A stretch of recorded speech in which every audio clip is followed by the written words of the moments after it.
강원도의 가장 북쪽 고성 금강산으로 가는 길목에 자리한 이 고장에는 조금 특별한 풍경이 하나 있습니다. 바다와 호수가 길 하나를 사이에 두고 나란히 누워있는 곳. 왼쪽엔 잔잔한 호수, 오른쪽엔 눈부신 동해. 그 사이로 2km의 백사장이 길게 이어지지요. 송지호와 송지호 해수욕장입니다. 파도 소리를 들으며 해변을 걷다가 몇 걸음만 옮기면 고요한 호숫가에 닿는 곳. 사람들은 이곳을 바다와 호수를 하루에 걷는 여행이라 부릅니다. 그런데 이 평화로운 호수에는 아주 오래된 이야기가 하나 가라앉아 있습니다. 1500년 전 이 물 밑에는 기름진 논과 큰 기와집을 가진 부유한 마을이 있었다고 하지요. 한 구두쇠 부자의 욕심과 어느 날 찾아온 스님의 쇠절구 하나가 마을의 운명을 하룻밤 사이에 바꿔놓기 전까지는요. 물은 무엇을 삼켰고 또 무엇을 남겼을까요? 그 이야기부터 시작합니다.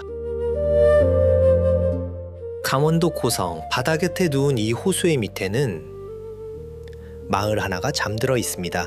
1500년 전 이곳은 오호마을이라 불리는 기름진 땅이었습니다. 마을에서 가장 큰 기와집과 금방앗간의 주인은 정거제라는 부자였죠. 어느 날 앞못 보는 아버지와 어린 딸이 문 앞에서 밥 한 수를 청했습니다.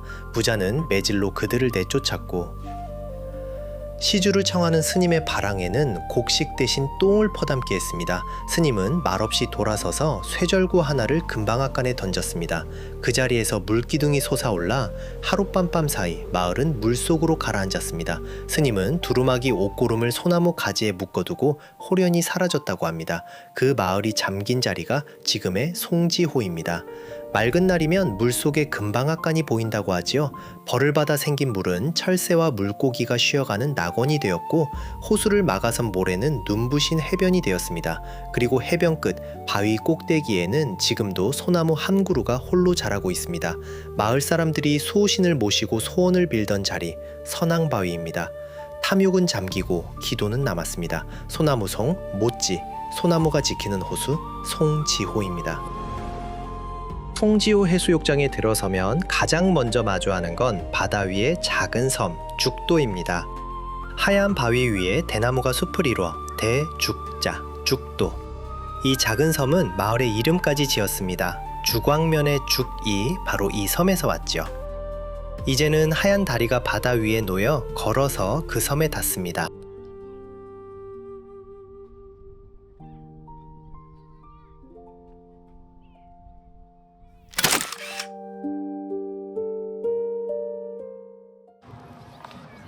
여기 송지호는 이렇게 바다 앞에 섬이 하나가 있어서 파도가 저 섬과 요 해변가 사이로 파도가 쳐서 재미나게 어쩔 때는 양쪽으로 이렇게 파도가 치기도 합니다. 재밌는 곳이죠. 그리고 이 주변에 송지호도 있고 그 다음에 왕골 마을도 있어서 고성 쪽에 온다면 이쪽을 추천합니다. 해변의 끝에서 하얀 다리가 바다 위로 길게 뻗어 있습니다. 바다 하늘길, 이 길을 따라 걸으면 이제 죽도까지 걸어서 닿을 수 있습니다. 예전에 이 해변에 올 때마다 저 섬은 늘 궁금한 곳이었습니다. 손에 잡힐 듯 가까워 보여서 헤엄쳐서 건너가 볼 수 있지 않을까 몇 번이고 생각했지만 물살이 험해서 끝내 발을 떼지 못했죠. 닿을 수 없어서 더 오래 바라보던 섬. 그 섬이 이제 산책길 하나로 이어졌습니다. 바다 위를 걷는 길. 난간 아래로는 유리처럼 맑은 물이 일렁이고 파도는 발밑에서 부서지고 바람은 바다 한가운데에 냄새를 실어옵니다. 땅도 아니고 배도 아닌 바다와 하늘 사이 어디쯤을 걷는 기분. 이 길의 이름이 왜 바다 하늘길인지 걸어보면 알게 됩니다. 그리고 그 끝에서 그 시절 바라만 보던 섬이 처음으로 발끝에 닿습니다. 어떤 그리움은 이렇게 길이 되기도 합니다.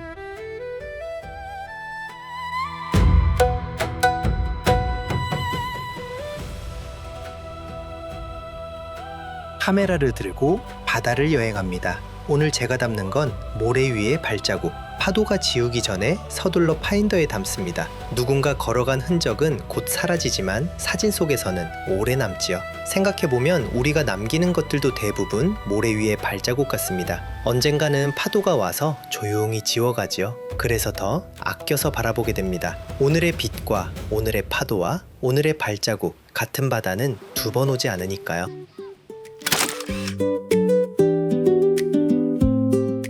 이번엔 파도를 담습니다. 밀려오고 물러가고 파도는 같은 일을 수천 년째 반복하고 있습니다. 그런데 이상하죠?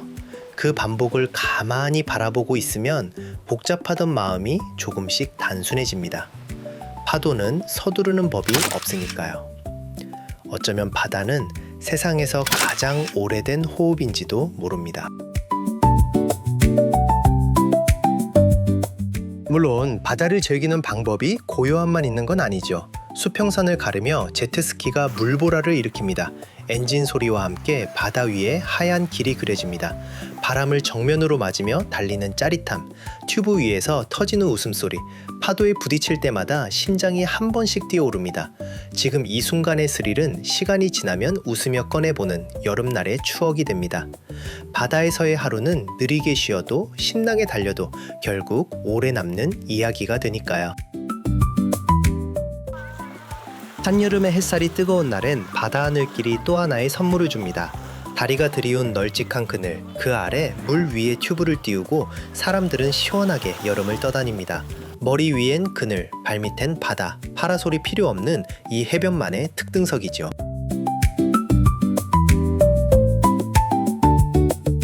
어릴 적엔 바다에 오면 무조건 뛰어들고 봤습니다. 옷이 젖는 건 그날의 훈장 같은 거였죠. 지금은 쉽게 뛰어들지 못합니다. 어깨엔 카메라, 손엔 렌즈가 들려 있으니까요.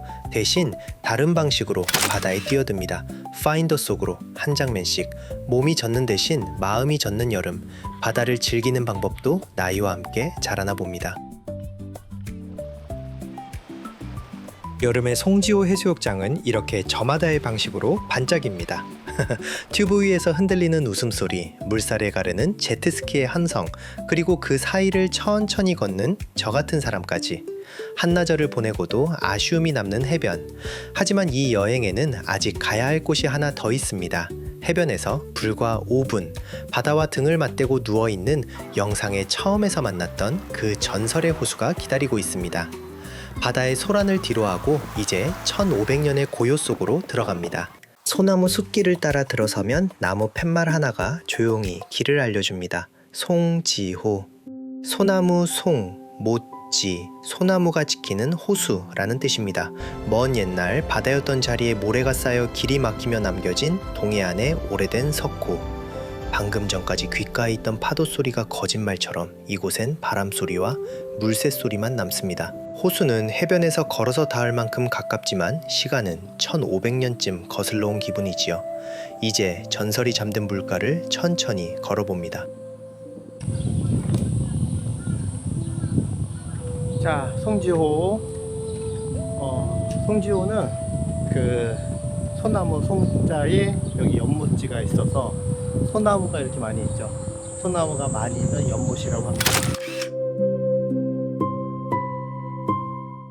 호숫가를 따라 소나무숲 산책로가 이어집니다. 소향 가득한 데크길.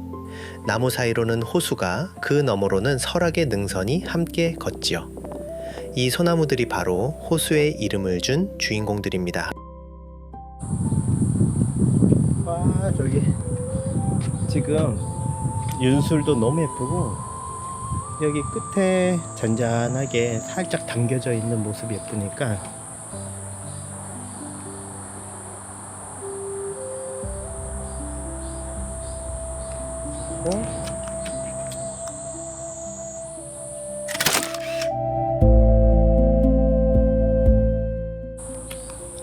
그림자도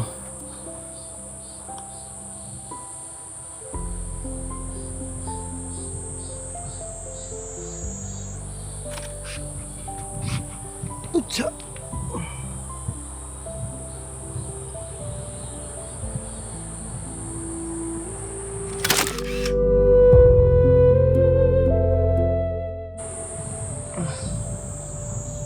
여기는 대나무가 소나무가 많아가지고 너무 시원하고 바람도 너무 시원하고 와, 솔직히 바다 속에 들어가지 않을 거라면. 물가 갈대 숲엔 하얀 고니들이 앉아 있습니다. 조형물이지만 겨울이 오면 진짜 고니들이 이 자리로 돌아오죠. 여름의 송지호는 그렇게 겨울 손님을 기다리고 있습니다. 바람이 지나가면 솔숲이 먼저 대답하고 호수가 반짝이며 따라웃습니다. 1500년째 이 자리에서 반복되는 대화지요.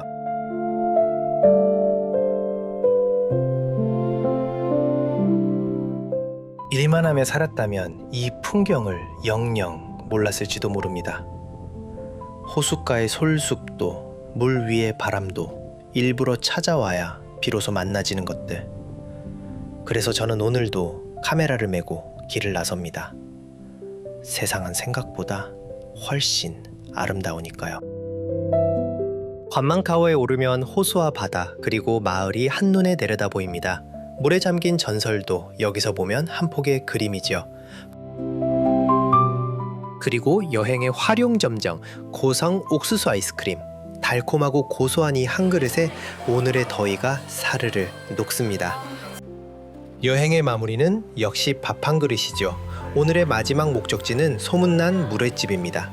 새콤하고 시원한 육수 위에 전복과 오징어가 아낌없이 올라갑니다. 하루 종일 바라보기만 하던 바다를 이제야 숟가락으로 만나는 셈이지요. 시원한 국물이 넘어가는 동안 오늘 하루가 천천히 되감깁니다. 물속에 잠든 마을의 전설, 걸어서 처음 닿아본 섬, 죽도, 그리고 소나무가 지키는 고요한 호수까지. 이름을 알고 나면 풍경은 이야기가 됩니다. 이야기를 알고 나면 같은 곳도 전혀 다르게 보이죠. 바다와 호수를 하루에 걷는 여행, 소나무가 지키는 호수 송지호였습니다.